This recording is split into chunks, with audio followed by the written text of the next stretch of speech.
Welcome to The Explainer. Today, we're diving into a massive economic shock that hit the country out of nowhere on May 13th, 2026.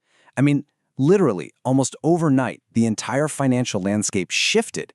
Markets were scrambling, and everyday consumers were just left wondering, wait, what just happened to my wallet?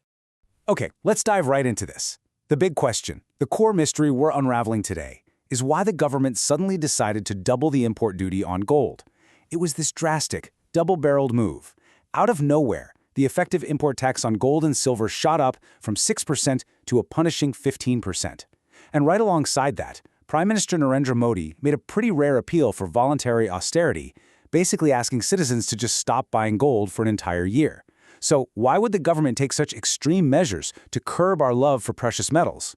Well, to figure out why your local jewelry store is suddenly in the crosshairs of national policy, we have to look at what analysts are calling the domino effect. This chain reaction starts thousands of miles away with a geopolitical conflict, the West Asia War. That sparks a massive oil price spike, which then crashes the rupee and ultimately forces the government's hand to hike the gold duty. It's like a giant economic puzzle. So let's break down exactly how this unprecedented sequence actually unfolded. Let's start with Domino 1, the West Asia War and the resulting oil shock. The war overseas sparked a major energy crisis, and $106.95, well, that is the staggering price that Brent crude oil spiked to. Basically, the ongoing conflict weaponized global energy supply chains, mostly through a critical blockade of the Strait of Hormuz. Now, you might be wondering, why does this matter so much for India? Simply put, India imports nearly 85% of its crude oil. When global oil prices surge past that $100 a barrel mark and just stay there, it puts immense, immediate pressure on the whole domestic economy. And that leads us directly to Domino 2, the rupee's record fall. And this brilliantly illustrates the real-world math of a currency crisis. When oil gets this expensive, it triggers this massive accelerated drain of US dollars out of the country just to pay for that imported fuel. Let's say India is buying crude oil worth $100 million a day, right? When the dollar was at 83 rupees, that daily purchase cost roughly 830 crore rupees. But as the rupee weakens to 93 against the dollar, that exact same shipment of oil suddenly costs 930 crore rupees. Think about that. Nothing about the oil actually changed, but the country is suddenly bleeding an extra 100 crore rupees every single day just because of the exchange rate. Which brings us to this really shocking figure. On May 13, the rupee crashed to a historic intraday low of 95.80 against the US dollar. That represents a massive 11% depreciation year over year. The currency was literally in a free fall.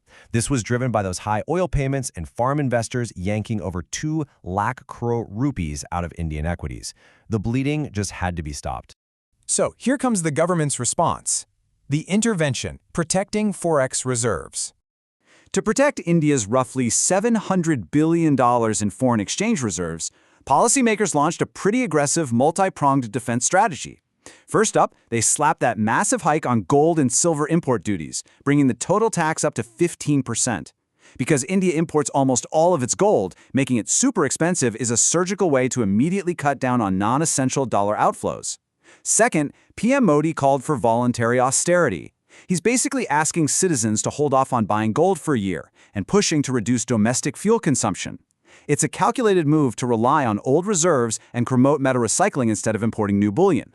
But, it doesn't just stop at voluntary measures. Listen to this warning from RBI Governor Sanjay Malhotra. Fuel prices may rise if the West Asia War drags on. The government tried to absorb the initial shock, likely through excise duty cuts, but if that blockade continues, consumers are absolutely going to face higher retail fuel prices sooner rather than later. That buffer is running out fast. Next, let's look at the market reaction, the winners and losers. Now, what's really interesting about this slide is the dramatic contrast in the immediate market fallout. Major jewelry stocks like Titan, Kalyan, and Cinco Gold completely crashed, dropping by up to 20%. They wiped out roughly 60,000 crore rupees in market value over just 3 days, mainly because investors were terrified these higher duties would crush consumer demand. But then, look at the gold lenders like Muthoot and Manappuram. They actually surged up to 11%. Why? Well, because the physical gold they hold as collateral for their loans suddenly became so much more valuable. Metal producers like SAIL and Hindustan Zinc also saw a massive rally as domestic bullion prices shot straight up. And speaking of those domestic prices, MCX gold futures experienced an absolutely explosive one-day rally. Driven by that tariff hike and all this global uncertainty, gold prices jumped 6 to 7%, smashing right through records to hit 1.62 lakh rupees per 10 grams. I mean, that is a historic spike that the markets hadn't seen in quite a while.